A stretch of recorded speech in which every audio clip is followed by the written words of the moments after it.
कि तरारी विधानसभा में आप किस मुद्दा के साथ आइएगा? मान लीजिए कि तरारी विधानसभा में चुनाव लड़ने का मुख्य मुद्दा सर वोटर पेंशन से आम जनता को क्या लाभ है? जनता, तरारी की जनता आपको जीत की चेहरा बांध देती है, तो तरारी विधानसभा के जनताओं के लिए आपका सबसे पहला क्या काम रहेगा? आपको ब्लॉक स्तर के अस्पताल है उसको बिल्कुल हम जिला स्तर के फैसिलिटी के साथ डेवलप करेंगे, ताकि ब्लॉक से 30-40 किलोमीटर दूर आकर के लोगों को शहर में जिला में अस्पताल इलाज कराने की। अभी हमारे साथ जुड़ रहे हैं माननीय सिकंदर कुशवाहा जी, जो कि आगामी तरारी विधानसभा उपचुनाव होने जा रहा है, जिसमें ये अपने दाव को ठोकेंगे और अपने भाग्य को आजमाएंगे। सबसे पहले सर हमारे चैनल में आपका स्वागत है। नमस्कार, आपको और आपकी टीम को मेरी तरफ से बहुत बहुत बधाई, एवं हमारे बहुत सारे कार्यकर्ता लोग आए हैं, उन लोगों को भी मेरे तरफ से नमस्कार प्रणाम। और मैं सिकंदर कुमार, वर्तमान में मैं तरारी विधानसभा चुनाव के लिए तैयारी कर रहा है जी, और वहाँ से लड़ने की प्लानिंग है। इसके पहले हमने लोकसभा के लिए नॉमिनेशन डाला था, किसी कारण से रिजेक्ट हो गया, लेकिन तैयारी मेरा बहुत अच्छा था। मैं अर्थशास्त्र विशेषज्ञ और राजनीतिक विश्लेषक हूँ, जिसमें गरीबी, बेरोजगारी, किसानों की बदहाली, इंडस्ट्री, पूरे वर्ल्ड की इकोनॉमी के बारे में पढ़ना है। तो हम चाहते हैं कि हमारे द्वारा और हमारे टीम के द्वारा इस देश की जनता का, इस राज्य की जनता का कल्याण हो, इसके लिए हमको चुनाव के मैदान में जाना मजबूरी हो गया। जैसे कि सर तरारी विधानसभा में आप किस मुद्दा के साथ आइएगा? मान लीजिए कि तरारी विधानसभा में चुनाव लड़ने का मुख्य मुद्दा आपका क्या है? देखिए, मुद्दे तो बहुत सारे हैं, लेकिन सबसे जो एक धरातल की जो मुद्दा है, धरातल का मुद्दा, ब्लॉक की समस्या है जी। बहुत सारे कि किसी को काम नहीं करता है, लोग कोई कर्मचारी प्रॉपर में, थाने से जुड़ा हुआ समस्या है, छोटी छोटी विवाद की समस्या है, किसानों की समस्या है, इसके बाद गरीबी की समस्या है। आपको ग्रामीण पिछड़ेपन जो है उसके लिए भी कुछ नया चीज़ हम करने जाना चाह रहे हैं। अगर जीत जाते हैं तो विधानसभा में उसकी आवाज़ उठाएंगे। और मेन एजेंडा जो है हम लोग का वो वोटर पेंशन का है। आखिर सर वोटर पेंशन से आम जनता को क्या लाभ है? देखिए, वोटर पेंशन एक ऐसा व्यवस्था होगा जिसे हम एक तरह से आर्थिक आज़ादी आंदोलन कहते हैं। राजनीति आज़ादी मिली, जिससे राजनेताओं और देश के अफसर और नेताओं की आज़ादी मिल गया, उससे राजनेता और अफसर ऐश मौज कर रहे हैं। लेकिन हमारे देश की वोटर मालिक, जनता मालिक आज भी उसी स्थिति में है जो आज़ादी से पहले था और आज़ादी के बाद।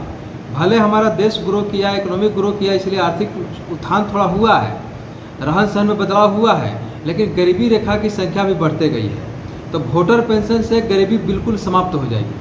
वोटर पेंशन एक ऐसा कानून है जो देश की खजाना से, राज्य की खजाना से, राज्य के प्रत्येक वोटर को, देश के प्रत्येक वोटर को एक निश्चित राशि रेगुलर हर महीने मिलते रहेगी, जिससे लोगों का जीवन स्तर सुधरेगा, गरीबी समाप्त होगी। पैसा रहता है तो बेरोजगारी भी समाप्त हो जाता है, क्योंकि पैसे रहने पर लोगों को दिमाग भी चलना शुरू हो जाता है, नहीं तो पैसा के अभाव में दिमाग भी चलना बंद कर देता है। तो एक ऐसा वोटर पेंशन हमारा व्यवस्था है, कानून है, जो हम बनाना चाहते हैं। एक अर्थशास्त्री होने के नाते, एक धन का विज्ञान पढ़े हैं उसके नाते, कि हमारे देश में, हमारे राज्य में कोई आदमी गरीब नहीं रहे, यानी गरीबी रेखा को बिल्कुल समाप्त किया जाए। अगर जनता, तरारी की जनता आपको जीत की चेहरा बांध देती है, तो तरारी विधानसभा के जनताओं के लिए आपका सबसे पहला क्या काम रहेगा? वहाँ की जनता के जो डेली की समस्या है, जैसे ब्लॉक की समस्या, स्कूल की समस्या, हॉस्पिटल की समस्या, आपको थाना में समस्या, इतने पेचीदे काम होते हैं कि जनता तबाह हो जाती है। एक छोटी छोटी काम को लेते जाते आते जाते लोग को चप्पल जूता घिस जाता है। हर जगह भ्रष्टाचार है, करप्शन है। सबसे पहले 24 घंटे के अंदर, जीतने के बाद 24 घंटे के अंदर ये चारों पाँचों सिस्टम को सुधार कर देंगे। बिजली डिपार्टमेंट में भी काफ़ी परेशानी है, ये 24 घंटे में इतना फिट कर देंगे कि जनता की जो भी समस्या होगा वो 24 घंटे के बाद वो केवल हमको बताएंगे, बाकी समस्या का समाधान होकर उनको मिल जाएगा, चाहे जहाँ भी काम है। आरा के जनताओं के लिए एक स्वास्थ्य के लिए अच्छा सरकारी हॉस्पिटल नहीं है। अभी जो सरकारी हॉस्पिटल भी एक है तो उसका स्थिति बहुत ही बदतर है, उसमें भी बहुत ही रिश्वत लिए जाते हैं। मान लीजिए कि किसी को दवा कराने के लिए, कोई गरीब लोगों को दवा कराने के लिए घूस लग रहा है। आखिर ऐसा क्यों हो रहा है? क्योंकि देखिए, हमारे जनप्रतिनिधि जो भी जीतते हैं वो इसमें इंटरेस्ट नहीं लेते हैं, क्योंकि एक नेता का काम होता है कि समाज का नेतृत्व करना, और नेता अगर समाज का पूरी तरह से नेतृत्व नहीं करता है तो जो असामाजिक तत्व हैं, दलाल, एजेंट, चमचा या सेटिंग पैरवी करने वाले, उनकी सक्रियता बढ़ जाती है। और उनका सक्रियता बढ़ने का मतलब है कि सभी जगह भ्रष्टाचार फैल जाता है। एक अस्पताल की बात नहीं है, थाना में भी वही हाल है, ब्लॉक जी। में भी वही हाल है, प्राइवेट अस्पताल में भी, सरकारी अस्पताल में भी वही हाल है, इसके बाद बिजली विभाग में वही हाल है। बिना पैसे के कहीं काम ही नहीं होता है। वो चीज़ को 24 घंटे के अंदर हम सही कर देंगे। 24 घंटा के बाद एक कर्मचारी, एक अधिकारी, एक पदाधिकारी अगर 1 रुपया ले लेगा हमारे जनता से पैसा, तो उसे सीधे बर्खास्त किया जाएगा, सस्पेंड नहीं। क्योंकि सस्पेंड करने के बाद पुनः वो लोग ज्वाइन कर लेता है। वो सोचता है कि जितना लूटना है लूट लो, 2, 4, 5 साल, एक बार पकड़ाएंगे तो सस्पेंड होंगे। हमारी जगह में, मेरे कानून में सस्पेंड की व्यवस्था नहीं रहेगी, सीधे बर्खास्त। जिससे भ्रष्टाचार पूरी तरह खत्म हो जाएगा।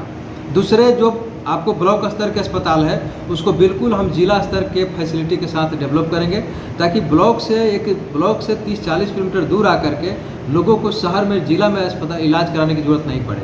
जिससे एम्बुलेंस की खर्चा होती है, रास्ते में परेशानी बढ़ती है, सीरियस मरीज को कभी कभी होता है कि पहुँचते पहुँचते दम तोड़ देते हैं। ये सारे सुविधाएं एक ब्लॉक स्तर के अस्पताल में रहेगा, जहाँ की 5 से 7-8 किलोमीटर के अंदर के लोग इजी वे में, कितनों संकट में, कितनों सीरियस मरीज रहेंगे, वो जा करके अपना इलाज करा लेंगे। बहुत बहुत आभार सर।